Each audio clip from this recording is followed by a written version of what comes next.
जय जय श्री राम, जय जय श्री राम, वंदे मातरम।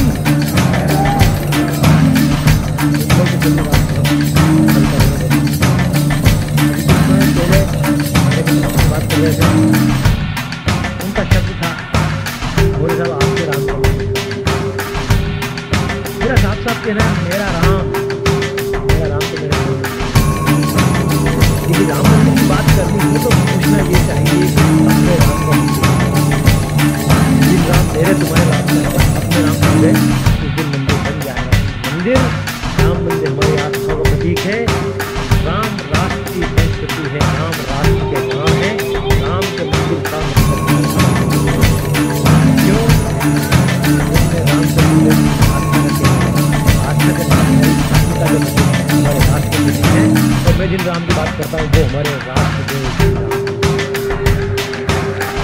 दुनिया के कण कण में वह जो चेतन तत्व समाया है, दुनिया के कण कण में वह जो चेतन तत्व समाया है, जिसे अखंड सनातन ने बतलाया है।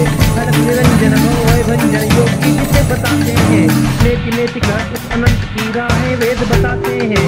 दशरथ नंदन कहकर जिसको सूची गाया करते हैं, दुल्हन बने कबीरा जिसका ध्यान लगाया करते हैं, दुल्हन बने कबीरा जिसका ध्यान लगाया करते हैं। मन में सोए उसी राम की शक्ति जगाया करता हूँ, मन में सोए उसी राम की शक्ति जगाया करता हूँ।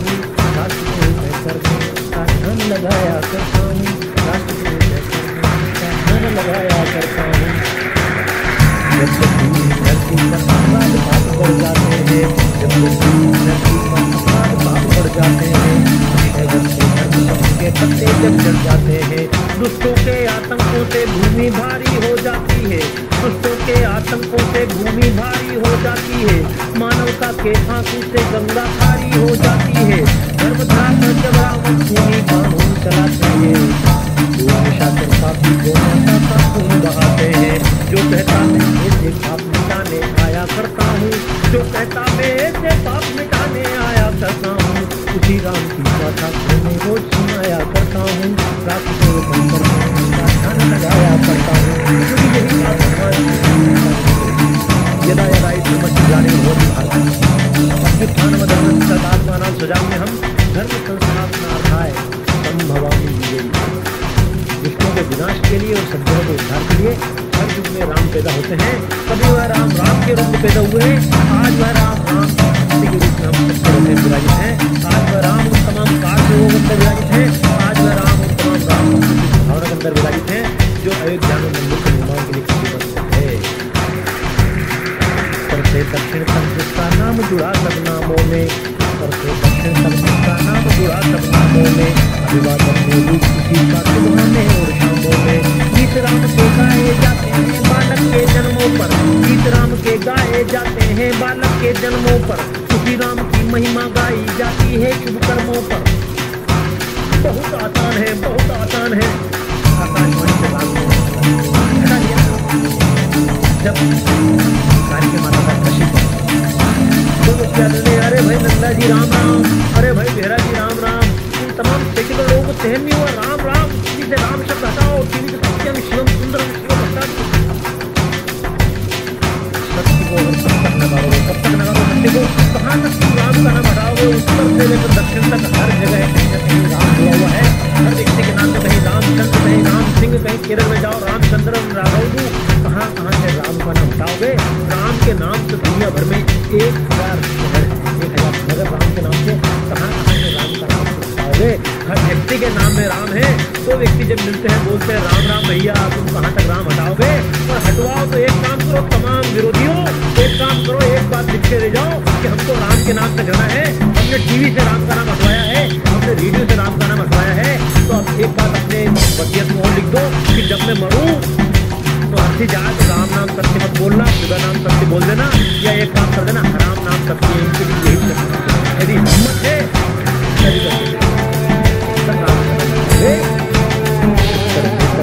जिसका नाम जुड़ा सब नामों में, जिसका नाम जुड़ा सब नामों में, और गीत राम के गाए जाते हैं बालक के जन्मों पर, उसी राम की महिमा गाई जाती है शुभ कर्मों पर, उसी राम के रंग रही अपनी प्यारी धरती है।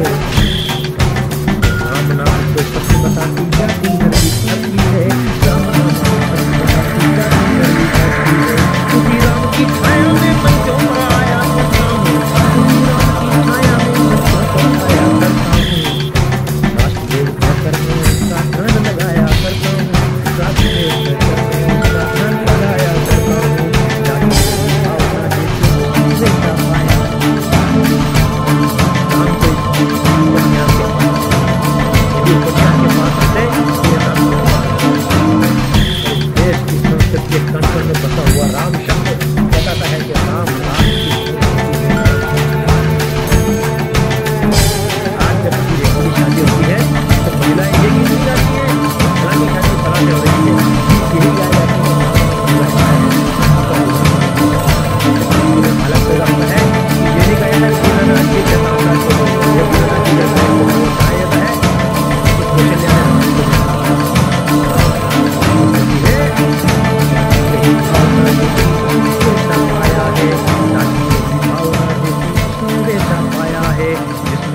देखा उसने उसी तरह से गाया है।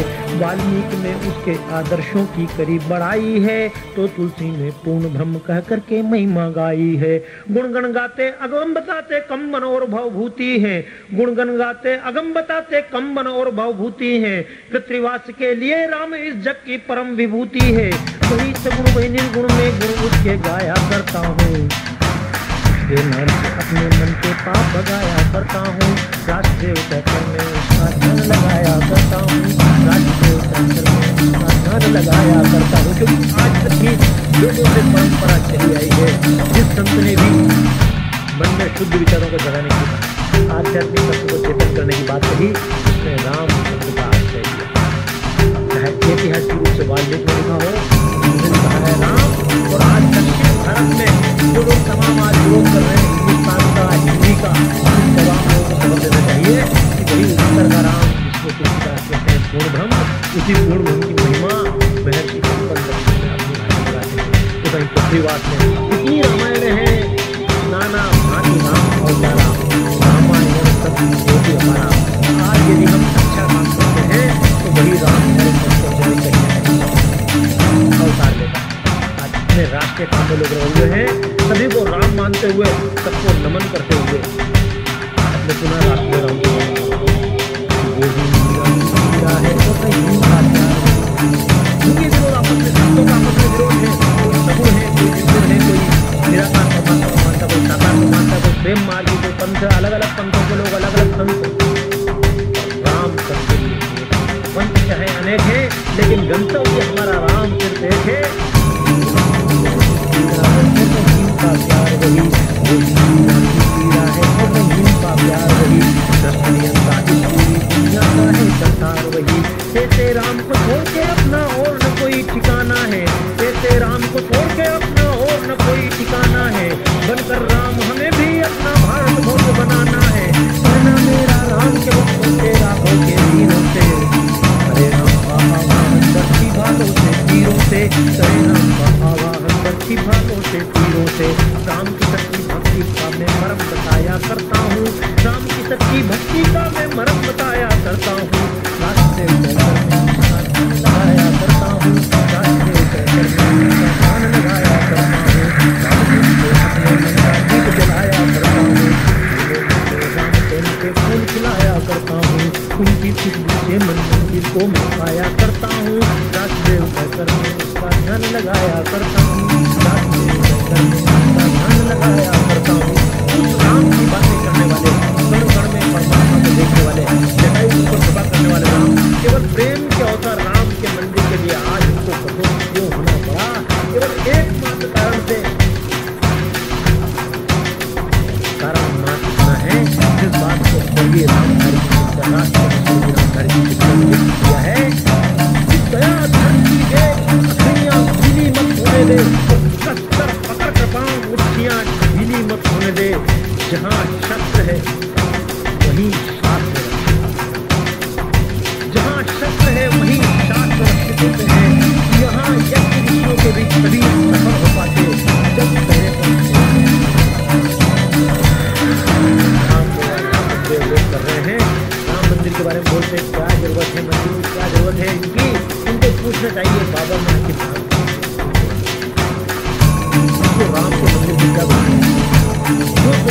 मंदिर तोड़ा गया, जो काशी का विश्वनाथ मंदिर ध्वंस किया गया, जो कृष्ण का मथुरा कृष्ण की मथुरा का मंदिर धूल कर दिया गया, सिर्फ ये कारण से जो उन्होंने राष्ट्र की भावना का प्रयोग करने का प्रयास किया। राष्ट्र की भावना का इसी प्रकार से किया। भारत को फ्लड करना है, तिरंगा झंडा खा दिया है, भारत हमारे पिता है, तिरंगे झंडे को भारत शब्द केवल एक शब्द नहीं है, लेकिन आज जिस वस्तु से भारत का स्वाभिमान प्रतीक होता था, स्वाभिमान प्रकट होता था, उन सब वस्तुओं को आज कलंकित कर दिया गया। हमने कहा था गाय माता है, कह दिया गया गाय, हमने कहा धरती माता है, कह दिया गया,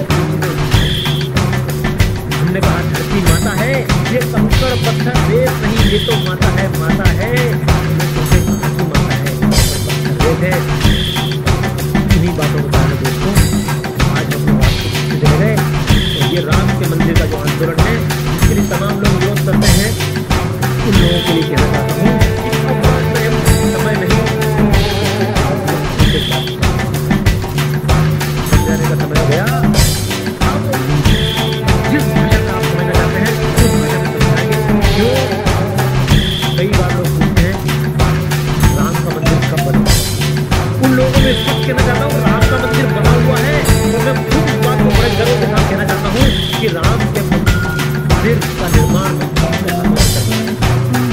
दिसंबर 1992 को उसी विवादित के स्थान पर राम लला विराजित है।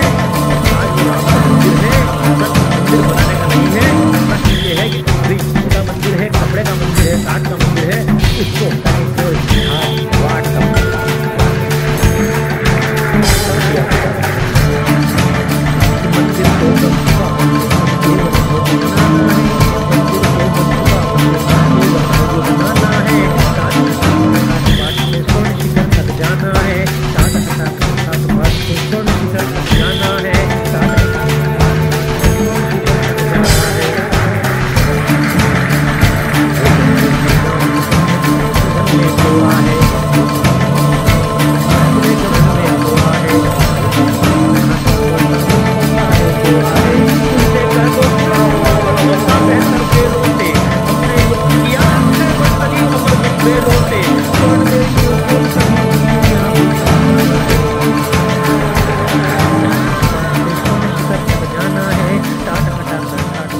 स्वर्ण शिखर तक जाना है। गूंज रही आवाजें छेनी और हथौड़े की।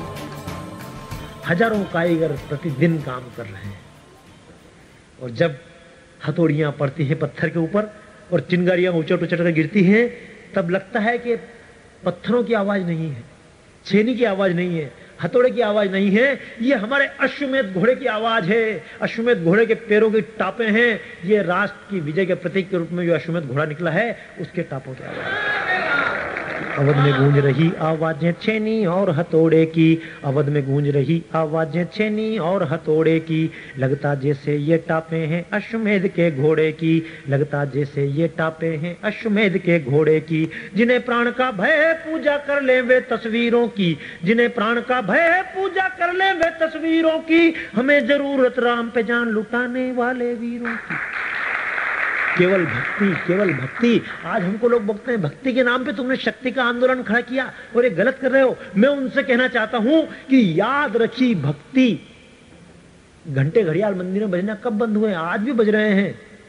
ये तमाम नेता जो आज मंदिर का खुलेआम विरोध कर रहे हैं, घर में बैठ के राम की पूजा करेंगे, पर मेरा कहना है कि घर में बैठ के राम की पूजा से ही सब कुछ हल नहीं हो सकता है। हो सकता है परलोक मरने के बाद तुम्हें स्वर्ग मिल जाए, लेकिन इस दुनिया को अगर स्वर्ग बनाना है तो खुद राम का चरित्र अपनाना होगा। क्यों? क्योंकि याद रखी भक्ति हम शक्ति बिल्कुल भूल गए। रवि जी ध्यान दीजिएगा कि याद रखी भक्ति हम शक्ति बिल्कुल भूल गए। माला डमरू साथ रखे पर दूर तीर त्रिशूल गए। शक्तिहीनता धर्म नहीं है, ये तो पाप है भाई। शक्तिहीनता धर्म नहीं है, ये तो पाप है भाई। और इसीलिए हर एक देवता ने शक्ति अपनाई और शक्ति जगाकर हमें बचाना राष्ट्र धर्म के प्राण। क्योंकि बिना शक्ति के भक्ति का ना होता है सम्मान। आप तमाम मुंबई के नागरिक अक्सर जानते हैं कि दुनिया भर में राम का नाम, दुनिया भर में कृष्ण का नाम, दुनिया भर में भक्ति का नाम गुलशन कुमार से ज्यादा किसने सजाया होगा? पर कहना चाहता हूं कि वो गुलशन जिसने देवी के मंदिर में लंगर चलवाए थे, वो गुलशन जिसने देवी के मंदिर में लंगर चलवाए थे, वो गुलशन जिसने कितने शिवालय निर्माण करवाए थे, वो गुलशन अपने शंकर भगवान की मूर्ति के सामने कटकर पड़ा रहा, गोलियों से छिदकर पड़ा रहा और तमाम भक्तों ने अपने द्वार बंद कर लिए। शंकर कहां से बचने आएंगे? याद कीजिए सावरकर का कथन कि कायरों के देवता भी कायर होते हैं। जब तक हिंदू समाज कायर था, राम का मंदिर टूट गया, क्योंकि तब हमने अपनी कायरता से अपने राम को भी कायर बना दिया था। लेकिन 6 दिसंबर को स्वाभिमान जागृत हुआ और हम शक्तिवान हुए, हमारे राम भी पुनः शक्तिवान हुए। हमने गुलामी के प्रत्येक ढांचे को उखाड़ फेंका, या हमने गुलामी का आवरण उखाड़ फेंका। और आज जो केवल भक्ति भक्ति की बातें करते हैं, अपने घर में बैठे पूजा करें और इंतजार करें कि कल को फिर कोई बाबर का अवतार लेकर नया व्यक्ति आए और घर में घुसे, आपकी भी गर्दन काटे और आपके राम जी की भी तस्वीर फाड़ के फेंके। क्योंकि आज से पहले कश्मीर के लोगों ने भी घर में राम की तस्वीर लगाई हुई थी, पर वो राम की तस्वीर लगाने वाले 2.5 लाख कश्मीरी हमारे भाई आज घूम रहे हैं, दर बदर सड़कों पर ठोकरे खाते फिर रहे हैं, क्योंकि बचाने कौन आएगा? उन्होंने केवल तस्वीर की वंदना की। इसलिए मैं कहना चाहता हूं कि जिन्हें राम की केवल तस्वीर की पूजा करनी हो वे करें, लेकिन जिनको राम का आदर्श अपनाना है, जिनको आतंकवाद समाप्त करना है, जिनको इस देश को भव्य बनाना है, इस राष्ट्र की पूजा करनी है, वे सामने आए। अवध में गूंज रही आवाजें छेनी और हथौड़े की, अवध में गूंज रही आवाजें छेनी और हथौड़े की, लगता जैसे ये टापे हैं अश्वमेध के घोड़े की, लगता जैसे ये टापे हैं अश्वमेध के घोड़े की। जिन्हें प्राण का भय है पूजा कर ले वे तस्वीरों की, जिन्हें प्राण का भय है पूजा कर ले वे तस्वीरों की। हमें जरूरत राम पे जान लुटाने वाले वीरों की, अखिल विश्व में प्रभु राम की विजय ध्वजा फहराना है। ठाट बाट से स्वर्ण शिखर तक जाना है, ठाट बाट से स्वर्ण शिखर तक जाना है, ठाट बाट से स्वर्ण शिखर तक जाना है। राम के मंदिर का आंदोलन केवल एक राम के मंदिर का आंदोलन नहीं है, जो हमको बार बार सिखाते हैं एक मंदिर नहीं होगा तो क्या बिगड़ जाएगा। मैं उनसे कहना चाहता हूं, हमने 3000 मंदिर छोड़े हैं, 3000 मंदिर की लिस्ट हमारे पास मौजूद है, जिनको तोड़कर मस्जिदें बनाई गई। हम उन 3000 मस्जिदों के लिए आंदोलन नहीं कर रहे हैं, हम उन 3000 मस्जिदों को तोड़ने नहीं जा रहे हैं, लेकिन हमारा कहना है इस देश की आस्था के प्रतीक 3 मंदिर हैं।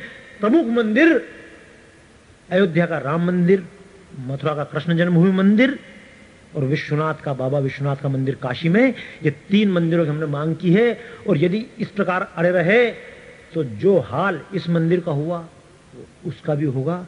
इसको कोई नहीं बचा पाएगा। क्यों? कि जो कुछ देखा है दुनिया ने वो तो केवल झांकी है, जो कुछ देखा है दुनिया ने वो तो केवल झांकी है। काशी मथुरा और हजारों मंदिर अब भी बाकी हैं। मुझे मजा आता है, पिछले दिनों मेरे पत्रकार बंधु कुछ मुझे मिले, एक बात भरोसा करने को तैयार नहीं। बोले 5 घंटे के अंदर ढांचा खाली हाथ से कैसे टूट गया? बम से तोड़ा होगा। हमने कहा हमने तो बम से नहीं तोड़ा, वो तो हाथ से ही टूटा है। और जो लोग वहां गवाह हैं उन सबको मालूम है हाथ से ढांचा टूटा। पर बोलते नहीं हाथ से नहीं टूटा, बम से टूटा होगा, क्योंकि हाथ से तो टूट ही नहीं सकता है। मेरे को तो एक बार चैलेंज किया लोगों ने कि ढांचा टूट ही नहीं सकता है, ढांचा टूट नहीं सकता हाथ से। मैंने तो उनको चैलेंज किया, मैंने कि अगर तुमको ये बात नहीं समझ में आती है कि ढांचा 5 घंटे के अंदर टूट सकता है, तो मैंने उनको चेतावनी 2 ढांचे और खड़े हुए हैं। अगर 5 घंटे के अंदर इन 2 ढांचे को खत्म नहीं कर दिया तो हम वो ढांचा नया बना के देने को तैयार है। हमको चैलेंज ना करो, हमारी सहनशीलता को मजाक ना समझो, सत्य को स्वीकार लो। अब भी कहना है क्यों? क्योंकि सत्य तो हमारा ये भी है, सत्य हमारा यह भी है कि वो राम जन्मभूमि थी, वो राम का जन्म स्थान था, वो राम का मंदिर था। आजादी के बाद 50 साल से वहां कभी मुसलमान कोई गया नहीं। कोर्ट का कहना है, हमारा कहना नहीं, कोर्ट का कहना है कि उस ढांचे के 200 मीटर दूर तक कोई मुसलमान ना जाए। उसको मस्जिद कहते। तुमको शर्म नहीं आती? उसमें परिक्रमा के लिए स्थान था, उस ढांचे के अंदर मूर्तियां लगी हुई थी। आज तक कुछ विश्व में ऐसी मस्जिद है जिसके अंदर मूर्तियां लगी हुई देवताओं की। उसके अंदर वराह भगवान की मूर्ति है, उसके अंदर वजू के लिए कुआं नहीं था, उसके ऊपर सीता पाक अरबी में लिखा हुआ था। ऐसी मस्जिद आज तक विश्व में कहीं देखने में आई। और यदि देखना था कि ढांचा तोड़ा गया है ना तोड़ा गया है, अगर इसी बात का विवाद अदालत पूछती है कि ढांचा तोड़ा गया है ना तोड़ा गया, तो एक काम कीजिए, काशी में जाकर देख लीजिए, स्पष्ट रूप से मंदिर टूटा हुआ दिख रहा है, जिसके ऊपर मस्जिद खड़ी हुई हंस रही है हिंदुओं के ऊपर, हिंदू स्वाभिमान के ऊपर। ये ढांचे जो हिंदुओं को अपमानित करते हैं, अब सहन नहीं किए जाएंगे। लोग कहते थे शर्म की बात है, शर्म की बात है। मैंने तब भी स्पष्ट रूप से कहा था कि शर्म उन्हें आए जो बाबर औरंग की औलादें। जय जय श्री राम। शर्म उन्हें आए जो बाबर औरंग की औलादें और इस्लामिक देशों की शतरंजी चालों के प्यादे और आक्रांता गजनी कासिम से जिनके गहरे नाते और आसफ जैसे गद्दारों की मूर्ति जो लगवाते, मुगलों और अंग्रेजों की जो मिली जुली संतान और इंडिया के वासी क्या जाने कैसा हिंदुस्तान। अब वो जमाना गया, तुमने सिखा दिया, काफिले बसते गए, हिंदुस्तान बसता गया। काफिलों के बसने से हिंदुस्तान नहीं बसा है। ये राम के पुत्र, ये कृष्ण के पुत्र आज से नहीं सदियों से भारत में रहते हुए आए हैं। इसलिए हम कहना चाहते हैं जो कुछ देखा है दुनिया ने वो तो केवल झांकी है, जो कुछ देखा है दुनिया ने वो तो केवल झांकी है। काशी मथुरा और हजारों मंदिर अब भी बाकी हैं, काशी मथुरा और हजारों मंदिर अब भी बाकी हैं। नहीं मिले गर बात हमारी ना बन पाई बातों से, नहीं मिले गर बात हमारी ना बन पाई बातों से, तो लातों के भूतों को समझाएंगे हम लातों से। रणचंडी को नरमुंडों की विजय माल पहनाना है, रणचंडी को नरमुंडों की विजय माल पहनाना है। टाट हटाकर ठाट बाट से स्वर्ण शिखर तक जाना है, टाट हटाकर ठाट बाट से स्वर्ण शिखर तक जाना है, टाट हटाकर ठाट बाट से स्वर्ण शिखर तक जाना है, टाट हटाकर ठाट बाट से स्वर्ण शिखर तक जाना है। राम की बातें करके भी जो हमको बुरा बताते हैं, कि राम की बातें करके भी जो हमको बुरा बताते हैं, कायरता के पिस्सू जो शक्ति को पाप बताते हैं, वे पाखंडी बुद्धिजीवी अपनी चोंचें बंद करें। हिंदुओं को उपदेश दोगे? ईश्वर अल्लाह तेरे नाम खूब गांधी जी ने सिखाया और खूब लोगों ने गाया, पर मेरा कहना है कि हजारों वर्षों से हिंदुओं कहते आए हरि व्यापक सर्वत्र समाना, सिया राम मैं सब जग जानी, ईशावास्यमिदं सर्वम यत्किंचित जगत्याम जगत। यदि एक भी ऐसी लाइन तुम्हारे पास हो तो लाकर बताओ। ये शांति का उपदेश उन लोगों को क्यों नहीं देते हो जो कि कहते हैं कि जो बस में से लोगों को उतारते हैं और छांट छांट कर हिंदुओं को अलग करके गोली मारते हैं, उन लोगों को जाकर इस बात का उपदेश क्यों नहीं देते हो? इस बात का उपदेश उनको क्यों नहीं कहते हो जिन्होंने 2.5 लाख हिंदू निकाल लिए, सड़कों पे घूमते फिर रहे हैं? इस बात का उपदेश उन लोगों को क्यों नहीं देते हो जो कि कश्मीर के अंदर घुस के बम फोड़ रहे हैं? इस बात का उपदेश उन लोगों को क्यों नहीं देते हो जो मस्जिदों के अंदर से पुलिस पर भी गोली चला रहे हैं? ये हमारे पुलिस के भाई खड़े होंगे आसपास, पूछे जरा आपकी रक्षा कौन कर लेगा? ये सरकार आपकी रक्षा कर लेगी? ये सरकार अगर आपकी रक्षा करती होती तो ये आरडी त्यागी मुंबई के पुलिस कमिश्नर आज अदालतों के चक्कर न काटते फिरते। तमाम बुद्धिजीवियों शर्म करो, डूब मरो। मस्जिद से पुलिस के ऊपर गोलियां चला रही है और पुलिस आत्मरक्षा में कुछ नहीं कर सकती, उन गुंडों का हाथ जोड़े। खूब गीत गाया हमने ईश्वर अल्लाह तेरे नाम, लेकिन मेरा कहना है कि ईश्वर अल्लाह नाम है तेरे हिंदू ने ही गाया, पर कभी गीत ऐसा मस्जिद से सुनने में ना आया। उनको जाकर क्यों नहीं सिखाते हो कि एक बार तो कम से कम मस्जिद से बोल दें? जब मुसलमानों की बात करते तो मैं भी कहता हूं कि अशफाकुल्लाह की कुर्बानी भूलना हम पाएंगे। हमारा शत शत नमन ऐसे मुस्लिमों पर कि अशफाकुल्लाह की कुर्बानी भूलना हम पाएंगे। हम हमीद के वीर कृत्य को बार बार गाएंगे, युगों युगों तक भी गाएंगे हम रहीम की बानी। श्री कृष्ण के अमर भक्त रस खान की दिव्य कहानी। हमें हिंदू से ज्यादा प्यारे ऐसे मुसलमान जिनकी रग रग में लहराता प्यारा हिंदुस्तान। बाबर का ढांचा गिराने से मुसलमान का अपमान हो गया। मेरा कहना है इतने वर्षों से रावण का पुतला हम ढहाते हैं, रावण का पुतला जलाते हैं, आग लगाते हैं, आज तक किसी ब्राह्मण का अपमान नहीं हुआ। अच्छा आप बताइए, ये मेरे जितने तमाम मित्र बैठे हैं, आज तक बताओ किसी ने कहा कि रावण का पुतला ढहाया तो ब्राह्मणों का अपमान हुआ? जब रावण का पुतला ढहाने से ब्राह्मण समाज का अपमान नहीं होता है तो बाबर का ढांचा गिराने से मुसलमान का अपमान कैसे?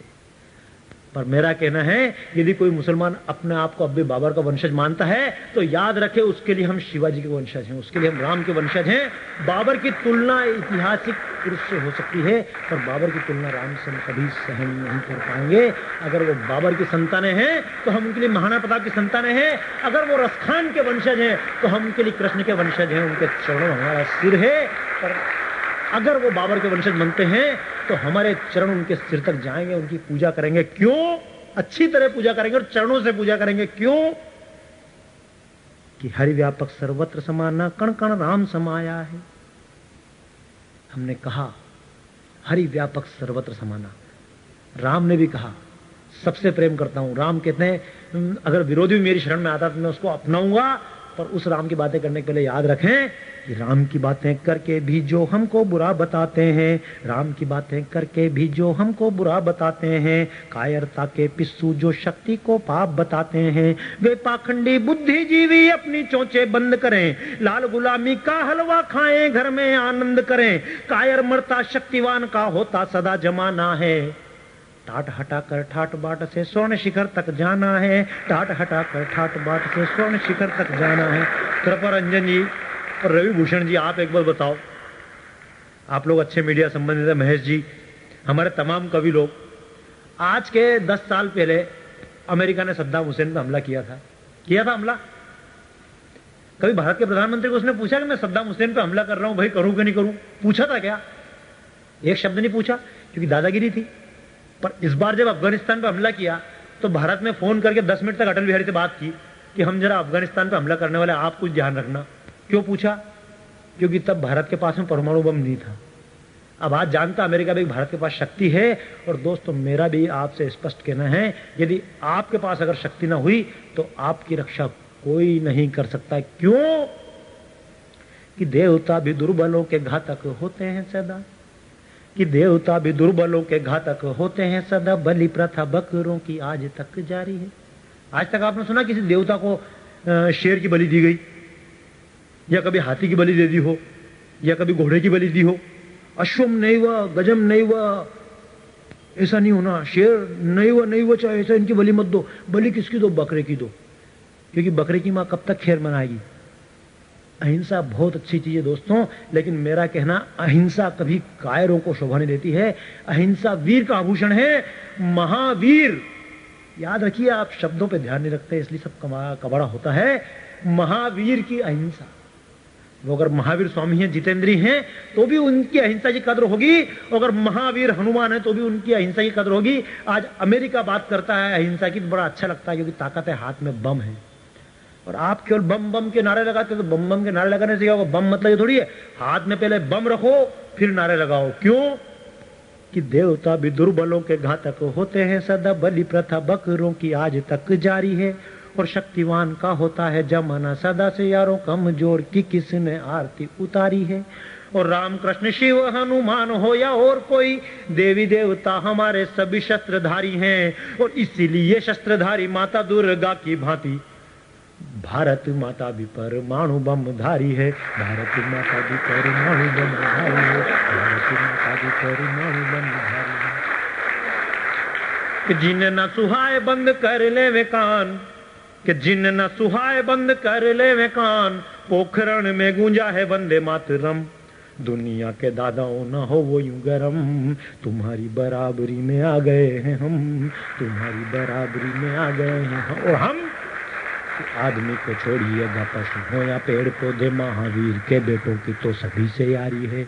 और याद रखो, बुद्ध मुस्कुराए जब जब भी, तो संग संग मुस्कुराई ये फिजाएं सारी है। और सभी देवी देवताओं के हाथों में होते शस्त्र, बम बम से प्रसन्न भोले भंडारी हैं। और मन में जो नहीं पाप शिव, इसे मानो आप, पापियों के लिए बम ये प्रलयकारी है, पापियों के लिए बम ये प्रलयकारी है। और दोस्तों, मेरा आपसे साफ साफ कहना है कि सेना की चिंता मत करो, ये सीमा पार का जो आतंक है सेना निपट लेगी। लेकिन सवाल ये है कि आज भी जब भारत के कोने कोने में दंगे होते हैं तो हिंदुओं की रक्षा के लिए कौन आता है? ये सेना क्या मुसलमानों की रक्षा करती है? मुसलमान तो उल्टे सेना पे भी बम फोड़ते हैं।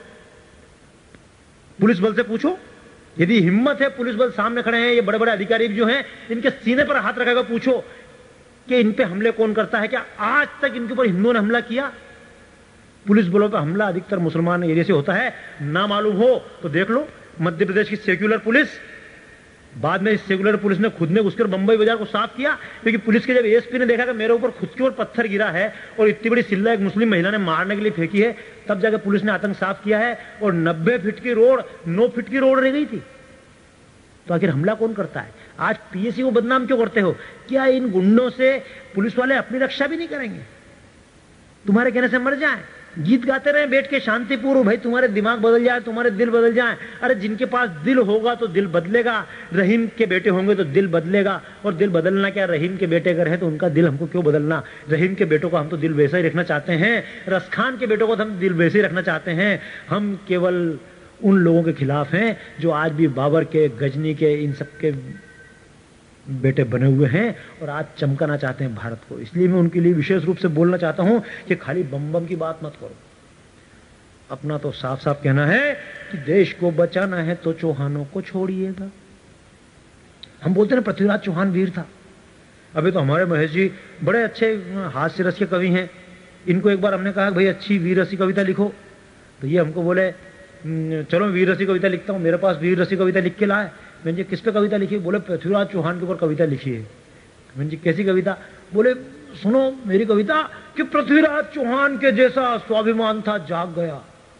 हमने कहा यार बहुत अच्छी बात है, तो अच्छी वीर रसी कविता आपकी। तो मैंने कहा भाई कि पृथ्वीराज चौहान के जैसा स्वाभिमान था जाग गया और एक लड़की से प्रेम हुआ, मैं उसको लेके भाग गया।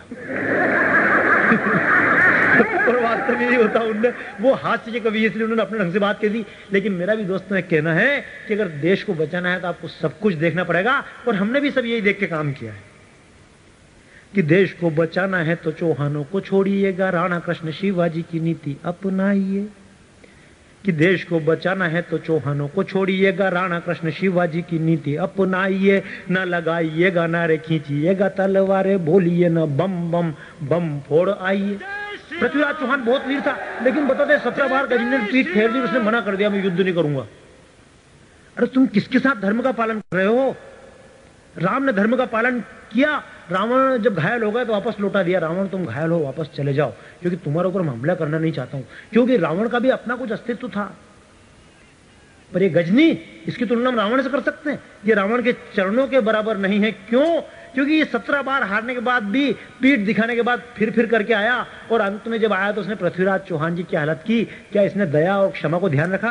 क्या पृथ्वीराज की दया को ध्यान रखा कि इस पृथ्वीराज ने 17 बार मेरे प्राण बख्शे हैं, 18वीं बार पृथ्वीराज की आंखें निकाल ली? तो ऐसी वीरता किस काम की दोस्तों? अपना तो साफ साफ कहना। लोग कहते तुमने झूठ बोल के ढांचा गिरा दिया, तो हमने इसके अच्छा किया। मौका देख के काम करना चाहिए। भगवान श्री कृष्ण ने भी कई बार झूठ बोली है। क्यों? क्योंकि 2 प्रकार के धर्म होते हैं। ये मैं आप लोगों को बोल दूं, लोग बार बार बोलते धर्म क्या है, धर्म क्या है। तो परम धर्म श्रुति विदित अहिंसा, अहिंसा परम धर्म है, सत्य धर्म है। ये हमारे धर्म की परिभाषा दी है, दशमे को धर्म लक्षणम। सत्य धर्म है, अहिंसा धर्म है, अपरिग्रह धर्म है, आचौर्य धर्म है, ये सब धर्म है। पर इस शाश्वत धर्म की, ये शाश्वत धर्म है। कल भी धर्म थे, सत्य कल भी धर्म था, आज भी धर्म है, कल भी धर्म रहेगा। अहिंसा कल भी धर्म थी, आज भी धर्म है, कल भी धर्म रहेगा। लेकिन इस शाश्वत धर्म की रक्षा के लिए कभी कभी हमको युग धर्म अपनाना पड़ता है। श्री कृष्ण ने यही किया। शाश्वत धर्म की रक्षा के लिए उनको अगर छोटा झूठ भी बोलना पड़ा तो वो उनका युग धर्म था। क्योंकि आज अगर हम झूठ नहीं बोले किसी विशेष कारण पर, तो हमारा असली सत्य हमेशा के लिए मुरझा जाएगा। तो ये अंतर है सत्य के धर्म में। हमने कभी इस काम के लिए झूठ भी बोला और इस काम के लिए झूठ भी बोलना पड़े। अगर राष्ट्र की रक्षा के लिए आपको झूठ भी बोलना पड़े तो बोलना पड़ेगा। क्यों? कि देश को बचाना है तो चौहानों को छोड़िएगा, राणा कृष्ण शिवाजी की नीति अपनाइए। और न लगाइएगा नारे खींचिएगा तलवारें, बोलिए ना बम बम बम फोड़ आइए। और न्याय का छुए सा धीमा, संविधान की हो सीमा, तो अनुच्छेद देखने में वक्त ना गंवाइए। बोलो न्यायपालिका की बात मानो, न्यायपालिका की बात मानो। अब तो ये हमारे अटल बिहारी जी बोल रहे कई बार न्यायपालिका की बात मानो। क्या खाक न्यायपालिका की बात माने? न्यायपालिका, कितने न्यायपालिका में अदालत पड़े, कितने मुकदमे आज तक पड़े हुए जिनका आज तक फैसला नहीं कर पाए। और क्या ये नहीं मालूम कि न्यायालय में कितने लोग झूठ गवाही देते हैं? न्यायालय के बाहर बैठकर झूठ का धंधा चलता है। इस बात को कौन नहीं जानता है? कौन नहीं जानता कि आज आदमी अपराध करे और अच्छा वकील लेके उसको छूट जाए? ये हमारे राम जेठमलानी फेमस क्यों है? क्योंकि झूठ को सच बना दें। इस अदालत पर भरोसा करें। और अदालत पर अगर भरोसा करना तो 50 साल से मुकदमा अभी तक क्यों नहीं सॉल्व किया? और अदालत किस बात पर सिद्ध करेगी? जब हजरत बल मस्जिद का प्रकरण आया कि हजरत बल के अंदर बाल किसका रखा हुआ है, तो अदालत आज तक नहीं बोली। वहां तो अदालत पानी भरेगी और हिंदुओं का गुस्सा करेगी। हमारा विरोध न्याय से नहीं, हमारा विरोध सेक्युलर से नहीं, हमारा विरोध इस दो मुही नीति से है। इन दो मुंहों के सांपों से हमारा विरोध है, जो इधर कुछ बात कहते हैं, उधर और कुछ बात कहते हैं। और हमने इसीलिए कहा था कि राम यहां पैदा हुए थे, अदालत कैसे सिद्ध करेगी, कौन सी अस्पताल का सर्टिफिकेट उसको चाहिए। जय श्री राम। दोस्तों, ये विषय अदालत का नहीं है, ये हमारी आस्था का विषय है। यदि कुरान के ऊपर जब केस लगा तो इसी अदालत ने कहा था कि ये आस्था का मामला है, न्यायालय का मामला नहीं है। तो जब कुरान आस्था का मामला है तो क्या राम आस्था का मामला नहीं है? पर हिंदुओं के लिए कोर्ट और मुसलमानों के लिए आस्था, तो हमारा तुमसे कुछ नहीं है वास्ता। इसलिए मैं कहता हूं कि देश को बचाना है तो चौहानों को, खाली कम बजाओ यार, कोई जरूरत नहीं, बाद में करेंगे। कि देश को बचाना हो तो चौहानों को छोड़िएगा, राणा कृष्ण शिवाजी की नीति अपनाइए और न लगाइएगा नारे, खींचिएगा तलवारें, बोलिए न बम बम बम फोड़ आइए। और न्याय का छुए सा धीमा, संविधान की हो सीमा, तो अनुच्छेद देखने में वक्त न गंवाइए। और हर अनुच्छेद में होता है एक छेद, काम कीजिएगा उस छेद से निकल जाइए, काम कीजिएगा उस छेद से निकल जाइए। क्योंकि जिस छेद का सहारा लेकर दाऊद निकलता है, जिस छेद का सहारा लेकर मेमन निकलता है, जिस छेद का सहारा लेकर तमाम कंधार में विमान अपहरण करने वाले निकलते हैं, उस छेद से राष्ट्र भक्तों को भी निकल जाना चाहिए, इसमें कोई संदेह नहीं। क्योंकि जब हम बात करते हैं, लोग हमारी बात का विरोध करते हैं, लोग कहते हैं संविधान को नहीं मानते हो। तो मैं भी कहता हूं किस संविधान को मानूं और क्यों मानूं? संविधान हिंदू के लिए अलग, मुसलमान के लिए अलग। जय जय श्री राम। तो जा तू अलग ही बैठा रहे, हमको तेरे से कोई मतलब नहीं है। अगर संविधान है, मेरा कहना, मैं संविधान को नहीं मानता हूं, मैं कहता हूं संविधान। मैं संविधान को मानने वाला हूं। जिस दिन देश में संविधान होगा उस दिन इस संविधान के आगे सिर झुकाऊंगा, वरना दो मुहा नाग अलग हट जाए, वरना कुचल दिया जाए। कि राम की बातें करके भी जो हमको बुरा बताते हैं, राम की बातें करके भी जो हमको बुरा बताते हैं, कायरता के पिस्सू जो शक्ति को पाप बताते हैं, वे पाखंडी बुद्धिजीवी अपनी चोंचें बंद करें, लाल गुलामी का हलवा खाएं, घर में आनंद करें, कायर मरता शक्तिवान का होता सदा जमाना है। टाट हटाकर ठाट बाट से स्वर्ण शिखर तक जाना है, टाट हटाकर ठाट बाट से स्वर्ण शिखर तक जाना है। और ये एक कठोर बात, और ये मेरी तरफ से नहीं, तमाम हमारे कार सेवक युवा बंधुओं की ओर से, बजरंग दल की ओर से, कि हरिव्यापक सर्वत्र समाना, कण कण राम समाया है। कि हरिव्यापक सर्वत्र समाना, कण कण राम समाया है। सिया राम मैं देख जगत तुलसी ने शीश झुकाया है। किंतु बात है स्वाभिमान खोना हमको मंजूर नहीं, किंतु बात है स्वाभिमान खोना हमको मंजूर नहीं, मंदिर वहीं बनाएंगे हम 1 इंच भी दूर नहीं। जय श्री राम। ये बात तब भी कही थी, जय जय श्री राम। अच्छा, मजा कब आता? जब लोग सीधी बात को समझ नहीं पाते। जब ढांचा आंदोलन शुरू हुआ और खुदाई चालू हुई, 91 के एंड में खुदाई चालू हुई साहब, दिसंबर 92 के पहले, जब चारों तरफ खुदाई चल रही थी, समतलीकरण काम चल रहा था, तो शहाबुद्दीन जी दौरा करने आए। अब देखो, अपन तो सीधी सीधी भाषा में बोलते हैं, वो क्या बोलते हैं और वो क्या बोलते हैं अपने को समझ में नहीं आता। अपन बोलते तो उनको समझ में नहीं आता, क्योंकि वो झूठ बोलते अपने को समझ में आता, अपन सच बोलते वो उनको समझ में नहीं आता। तो उन्होंने ढांचे के चारों तरफ देखा, खुदाई चल रही थी, इधर भी समतलीकरण उधर भी समतलीकरण। तो वो आकर बोले, या खुदा, इधर भी खुदा है उधर भी खुदा है, जहां देखता हूं खुदा ही खुदा है। तब उनको क्या बोलते, ऐसे आदमी क्या बोलेंगे, चारों तरफ खुदा नजर आ रहा है। तो हमने उनसे एक ही बात कही कि देखो शहाबुद्दीन जी, इधर भी खुदा है, उधर भी खुदा है, आगे भी खुदा है, पीछे भी खुदा है, ये सामने का थोड़ा सा ढांचा की जगह बच रही है, कुछ दिन बाद यहाँ पे भी खुदा ही होगा। और 6 दिसंबर का तो वहां पे भी खुदा ही है। आप देखो, खुदा हुआ पूरा मंदिर बना। हमारा कहना है सब जगह खुदा है और हमको कोई अंतर नहीं पड़ता दोस्तों। जब हम राम को कृष्ण के नाम से मान सकते हैं, जब हम राम को अलग अलग शिव के नाम से मान सकते हैं, राम को देवी के नाम से उपासना कर सकते हैं, क्योंकि हिंदू समाज ने कभी कुछ नहीं किया। आज से 100 वर्ष पहले जब विवेकानंद गए थे शिकागो में, तो उन्होंने जाकर यही शब्द कहे थे कि रुचि नाम वेचित्र्या द्रचकुटिल नाना पजुषाम नना में को गम्य इस्तु मसी पय सायर नव इवह। नदियां अलग अलग मार्गों से जाती है और अंत में जाकर एक ही समुद्र के अंदर मिलती है। व्यक्ति चाहे जिस ईश्वर की आराधना करे, चाहे जिस मार्ग से जाए, लेकिन ये प्रणाम अंत में एक ही ईश्वर तक पहुंचेगा। उन्होंने यही बात कही थी, यह भी कहा था, ये यथा माम प्रपद्यन्ते तांस तथैव भजाम्य हम। जो मेरी जिस भाव से आराधना करता है, मैं उसको उस भाव से मिल जाता हूं। तो हमारे लिए राम हो या खुदा हो, हमारे लिए कोई अंतर नहीं। ये मुसलमान आज बोलते हैं, सबसे पहले मुसलमानों को भारत की पहली मस्जिद केरल में बनाई गई, खुद हिंदू राजा ने अपनी तरफ से जगह देकर मस्जिद बनवाई थी। हमने कब विरोध किया?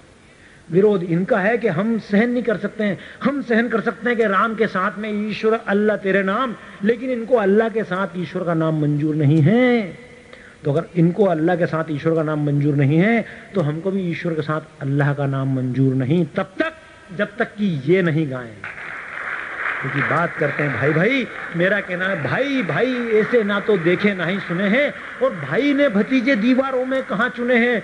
भाई ना भाई को कभी आरे से चिरवाता, और अब तक का इतिहास बोलता ये तो झूठा नाता। और शांति सेना साथ कहीं भी रहता मुसलमान, और दुनिया के सब झगड़े देखो सत्य जाओगे जान। क्योंकि राम मंदिर का आंदोलन केवल राम मंदिर के आंदोलन की नहीं है, ये पूरे विश्व के लिए आंदोलन है। यही अमेरिका कल तक आंख दिखाता था, कल तक बोलता था शांत रहो, मुसलमान है ठीक है, हम भी तो रह रहे हैं, तुम भी एक साथ रहो।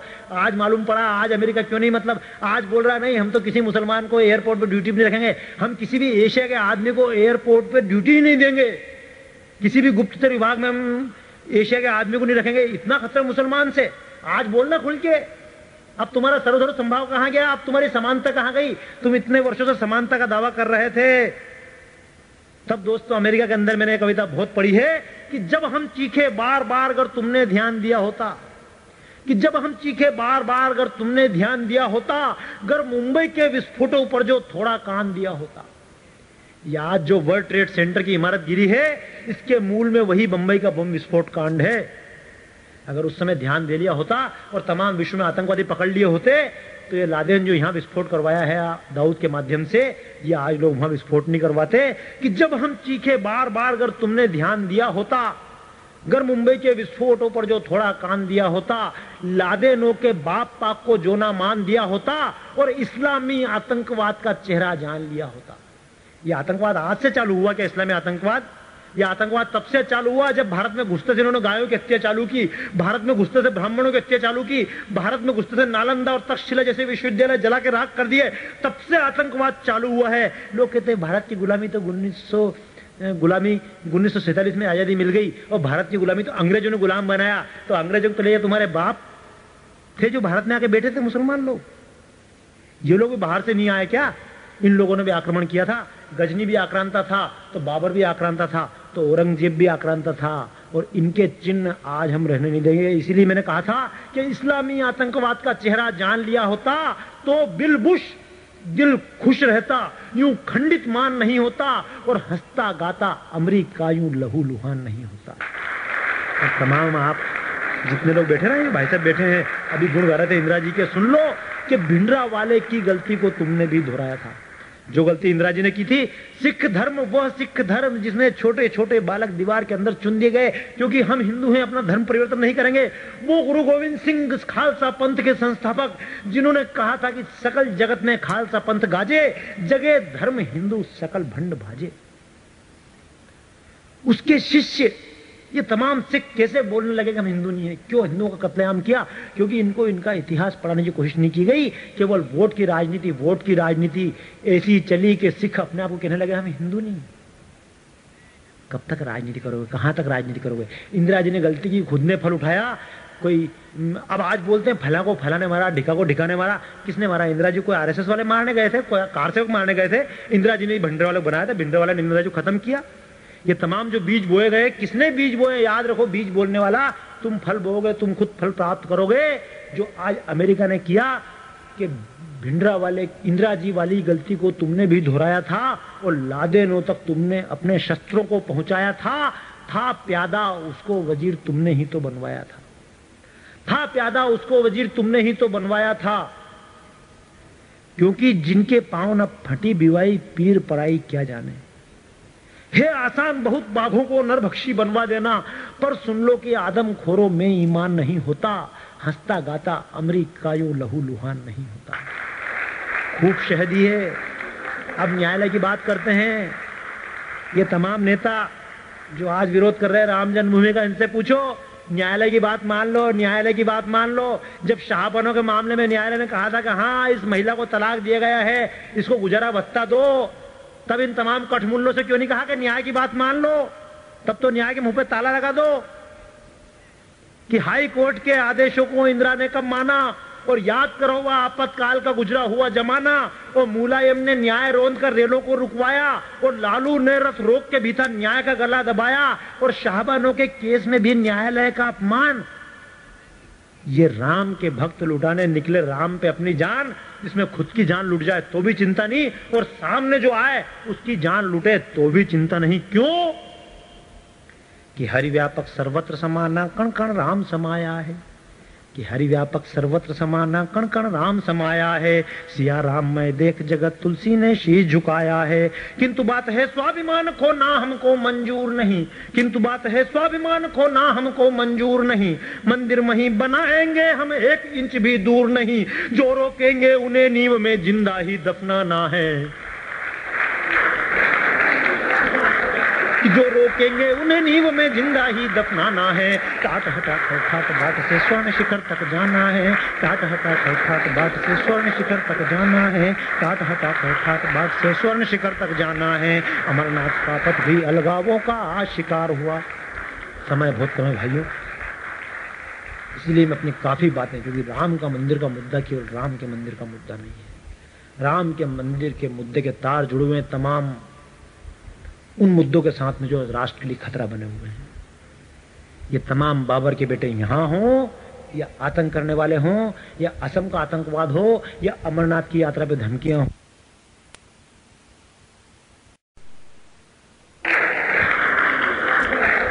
जो रोकेंगे उन्हें नींव में जिंदा ही दफनाना है। टाट हटा ठाट बाट से स्वर्ण शिखर तक जाना है, टाट हटा ठाट बाट से स्वर्ण शिखर तक जाना है, टाट हटा ठाट बाट से स्वर्ण शिखर तक जाना है। अमरनाथ का पथ भी अलगावों का आज शिकार हुआ। समय बहुत कम है भाइयों, इसलिए मैं अपनी काफी बातें, क्योंकि राम का मंदिर का मुद्दा केवल राम के मंदिर का मुद्दा नहीं है। राम के मंदिर के मुद्दे के तार जुड़े हुए तमाम उन मुद्दों के साथ में जो राष्ट्र के लिए खतरा बने हुए हैं। ये तमाम बाबर के बेटे यहां हों या आतंक करने वाले हों, या असम का आतंकवाद हो, या अमरनाथ की यात्रा पे धमकियां हों, ये कहीं ना कहीं इस आंदोलन संबंधित है।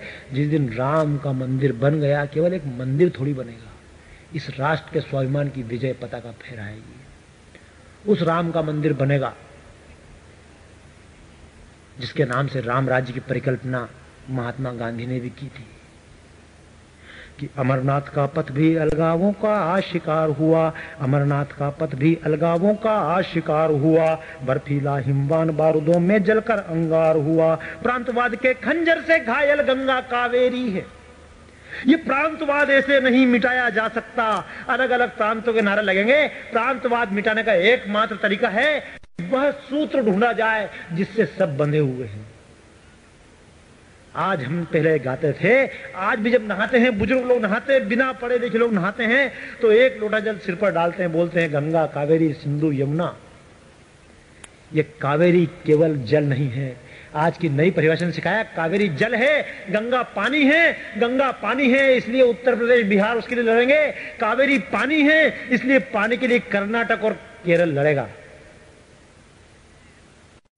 लेकिन जिस दिन कह दिया गया कावेरी मां है, क्योंकि दोस्तों आज पूरा विश्व इसलिए हैरान है, आज ओजोन छतरी में इसलिए छेद है क्योंकि हमने प्रकृति की जो मां मानकर पूजा की, हमने जो आस्था का भाव पैदा किया था, वो आस्था का भाव खंडित हुआ है। यदि राम मंदिर बना तो वो आस्था का भाव पुनः बनेगा। ये कश्मीर की लड़ाई की सवाल नहीं है, ये कावेरी के लिए जो विवाद चल रहा है ये विवाद भी, आज नर्मदा के लिए विवाद चल रहा है ये विवाद भी। अरे कावेरी हमारी माँ है, नर्मदा हमारी माँ है, गंगा हमारी माँ है, और माँ का कितना दूध किस बच्चे को मिलना चाहिए इसके लिए झगड़ा नहीं होता। माँ खुद अपनी मर्जी से देती है। लेकिन हमने माँ माना कब? हम तो मानते हैं कावेरी जल है, जल है तो लड़ेंगे। ये अलग अलग प्रांत है तो लड़ेंगे, लेकिन जिस दिन मालूम पड़ा कि सारे प्रांत के अंदर वही राम है, केरल के कंबन भी उसी राम की वंदना करते हैं, उत्तर प्रदेश के तुलसी भी उसी राम की वंदना करते हैं, उड़िया के व्यक्ति भी उसी राम की वंदना करते हैं, पंजाब में रहने वाला राम सिंह होता है तो दक्षिण में रहने वाला रामचंद्रन होता है। कहीं आंध्र प्रदेश में रहने वाला रामराव होता है तो कहीं राघवलू होता है, बिहार में रहने वाला रामलाल होता है और गुजरात में रहने वाला रामजी भाई होता है। तो ये सूत्र जिस दिन हमने पकड़ लिया उस दिन देश में एकता होगी, उस दिन फिर अमरनाथ यात्रा पर प्रतिबंध लगाने की आवश्यकता नहीं पड़ेगी। उस दिन अमरनाथ यात्रा के लिए हमको लड़ने की आवश्यकता नहीं लगेगी। उस दिन अमरनाथ यात्रा के लिए गवर्नमेंट को पुलिस नहीं बिठानी पड़ेगी, मिलिट्री नहीं लगानी पड़ेगी।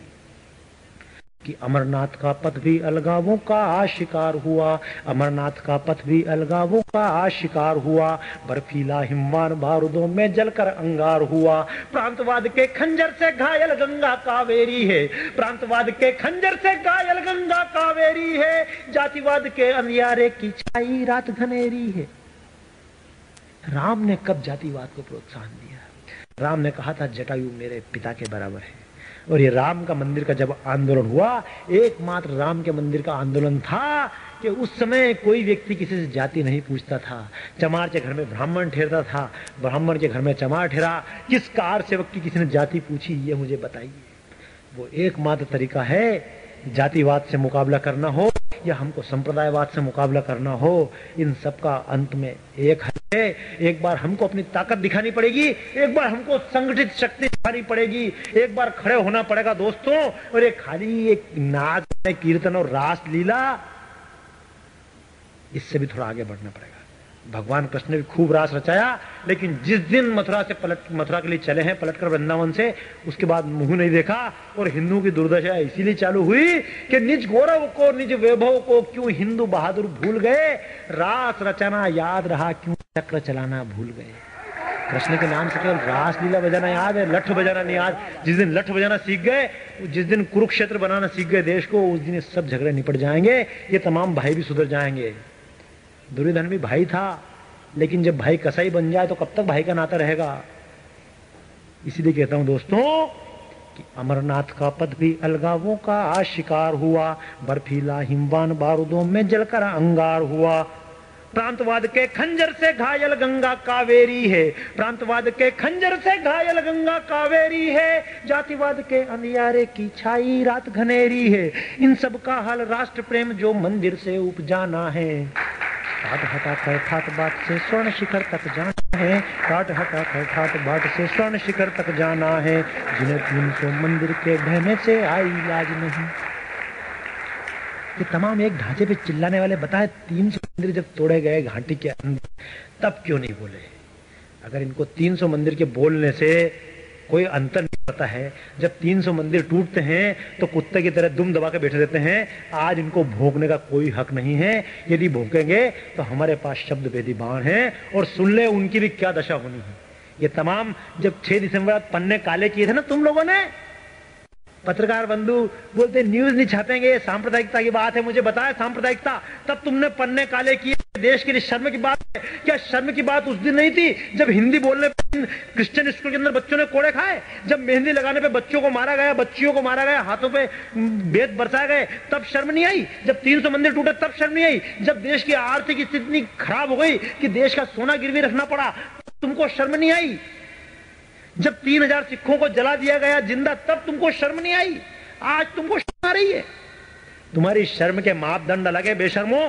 सुनो कि जिन्हें 300 मंदिर के ढहने पर आई लाज नहीं, 300 मंदिर के ढहने पर आई लाज नहीं, ढांचे का अफसोस मनाता है बेशर्म समाज वही, काम बसा जिनके मन में जो मकबूलों के बेटे हैं, कि काम बसा मन में जिनके जो मकबूलों के बेटे हैं, पोप पादरी मुल्लाओं के चरणों में जो लेटे हैं, 3 के बाद में चौथा ढांचा हमने इनको माना है।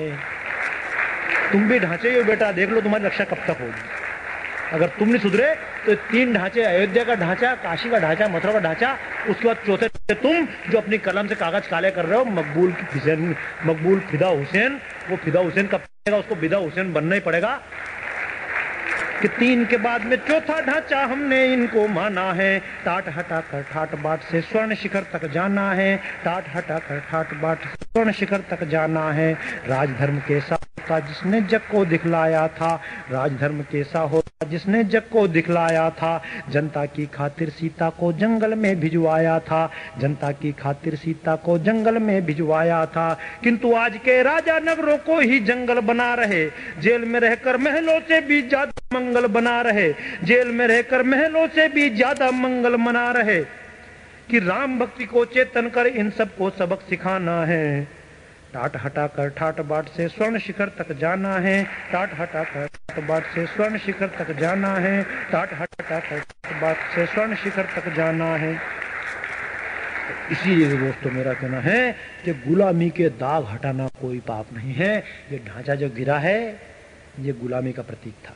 जब देश आजाद हुआ तमाम अंग्रेजों के प्रतीक हटाए गए, तमाम अंग्रेजों को हटाए गए, क्योंकि अंग्रेज आक्रांता थे। हमारा केवल एक कहना है, अगर अंग्रेज आक्रांता थे तो ये लोग भी आक्रांता थे। बाबर भी आक्रांता था, गजनी भी आक्रांता था। इनके नामों के विजय चिन्ह हम कहीं पर रहने नहीं देंगे। क्यों? क्योंकि गुलामी के दाग हटाना कोई पाप नहीं है और हमें गर्व है, मन में कोई पश्चाताप नहीं है। अंग्रेजों के नाम हटाए, स्मारक भी तोड़े, तो आक्रांताओं के स्मारक बाकी छोड़े। और जिन चिन्हों से अपमानित होता है हिंदुस्तान, उन्हें गिराने में न शर्म है, ये तो स्वाभिमान। और तो आज बात करते हैं कई बार देश का प्रजातंत्र खतरे में पड़ जाएगा, प्रजातंत्र खतरे में पड़ जाएगा। अगर हिम्मत है तो मेरी केवल एक बात का जवाब दो, एक बात का जवाब दो। उस स्थान का नाम बताओ जहां पर हिंदू भाव हो और प्रजातंत्र खतरे में है।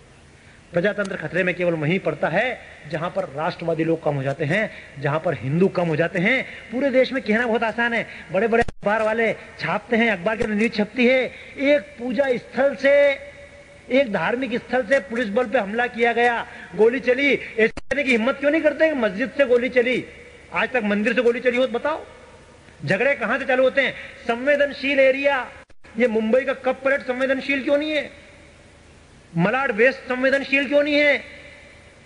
या इंदौर का हिंदू बहुल इलाका संवेदनशील क्यों नहीं है? केरल संवेदनशील क्यों नहीं है?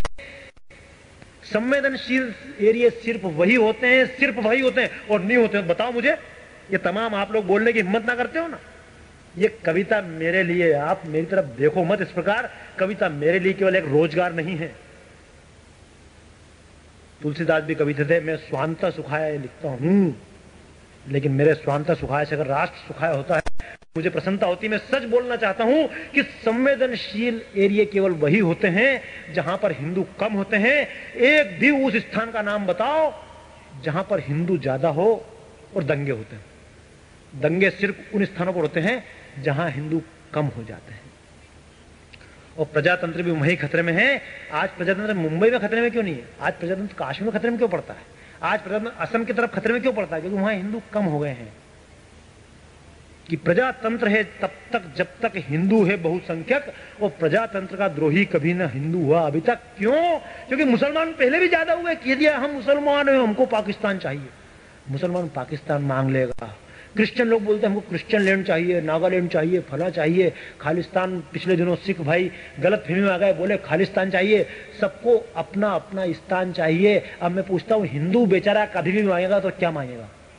हिंदू कभी मांगा तो एक ही बात मांग सकता है, मुझको मेरा हिंदुस्तान चाहिए। तो हिंदुओं की लड़ाई कभी भी, हिंदू भी अगर कभी ताकतवर हुए तो हिंदुओं के ताकतवर होने से केवल रक्षा होगी हिंदुस्तान। हिंदुओं के जगने से केवल ताकतवर बनेगा हिंदुस्तान। इसलिए भाइयों कहता हूं, ये धर्म का मामला नहीं है, ये केवल राम का मामला नहीं है, ये केवल एक उपासना पद्धति की बात नहीं है, ये केवल एक मंदिर का आंदोलन नहीं है, ये एक धार्मिक आंदोलन नहीं है, ये एक राष्ट्रीय आंदोलन है। अगर आंख खोल सकते हो तो इसको एक राष्ट्रीय आंदोलन की तरह देख लो, वरना इंतजार करो कि आपका एरिया भी संवेदनशील हो जाए। क्योंकि आज जब गदर फिल्म में पाकिस्तान को गाली दी गई तो मालूम पड़ा कि मतलब क्या होता है। क्योंकि लड़की मुसलमान नहीं हो सकती, लड़का हिंदू नहीं हो सकता। लड़का हिंदू है तो लड़की मुसलमान नहीं चलेगी। और यही जीटीवी जो दिखाता रहा इतने दिनों से कि लड़की हिंदू है ठीक है, लड़का मुसलमान है ठीक है, तब तक चिट्ठी लिखते रहे, तब तक जीटीवी को अंतर नहीं पड़ा। क्योंकि लड़की मुसलमान है, लड़की हिंदू है, कोई दिक्कत नहीं। मुसलमान हिंदू शादी कर सकता है हिंदू लड़की से, अपने घर में बेगम बना कर रख सकता है, लेकिन हिंदू लड़का मुसलमान लड़की शादी नहीं कर सकता है। ये तमाम फिल्म इंडस्ट्री जो आज खड़ी हुई है, आज के पहले जब दिलीप कुमार आया था, नाम यूसुफ खान था, लेकिन नाम रखना पड़ा दिलीप कुमार। मधुबाला को नाम हिंदू रखना पड़ा, मीना कुमारी को हिंदू नाम रखना पड़ा, अजीत को हिंदू नाम रखना पड़ा। क्यों? क्योंकि आज से पहले हिंदू नाम के बिना कोई फिल्म देखने को तैयार नहीं था। लेकिन आज तमाम फिल्म इंडस्ट्री, कभी भी अगर बलात्कार होगा लड़की के साथ तो मंदिर के अंदर होगा। मस्जिद का तो पुजारी तो हमें, मंदिर का तो जो पुजारी होगा हमेशा नंबर 1 का वाहियात होगा, हमेशा लड़की की रक्षा मौलवी करेगा, या हमेशा लड़की की रक्षा कोई पादरी आके करेगा। हिंदू तो हमेशा मतलब जिसको बोलते हैं राक्षस लोग हैं, इज्जत लूटने वाले लोग हैं, हमेशा रक्षा तो देवदूतों का अवतार तो पादरी और मुल्ला ही है। जबकि आज पता पड़ा जितनी इज्जत लूटी जा रही है, किनके द्वारा लूटी जा रही है। आज क्यों नहीं बोलते दोस्तों? इन सब बातों को ध्यान रखना पड़ेगा। आज कहां से आमिर खान, सलमान खान, ये खान वो खान, फरदीन खान कहां से चले आ रहे हैं, किस खान में से निकल के आ रहे हैं, कौन नहीं जानता। दाऊद के खान में से निकल के आ रहे हैं, कहां से इनका पैसा लग रहा है। तो तमाम फिल्म इंडस्ट्री कहां सत्य बोलेंगे, लेकिन जिनमें सत्य बोलने की हिम्मत है, कम से कम सत्य बोलने की हिम्मत कर लें। क्यों? प्रदूषण को तो हटाएं, क्योंकि मन हो तन हो या धरती हर एक जगह प्रदूषण है। मन हो तन हो या धरती हर एक जगह प्रदूषण है। नित नवीन घोटाले करते घूम रहे खरदूषण है। पहले रावण 10 आनंद था, पर अब अनगिन आनंद है। फूलन वीरप्पन से आतंकित सारे गिर कानन है। अब तो मर गई कि फूलन वीरप्पन से आतंकित सारे गिर कानन है। राम भक्त के तीरों का इनमें हर एक निशाना है। टाट हटा कर ठाट बाट से स्वर्ण शिखर तक जाना है। टाट हटा कर ठाट बाट से स्वर्ण शिखर तक जाना है। टाट हटा कर ठाट बाट से स्वर्ण शिखर तक जाना है। टाट हटा कर ठाट बाट से स्वर्ण शिखर तक जाना है। यदि सत्य लगता है भाइयों तो एक बार फिर बोलिए, जय जय श्री राम, जय जय श्री राम।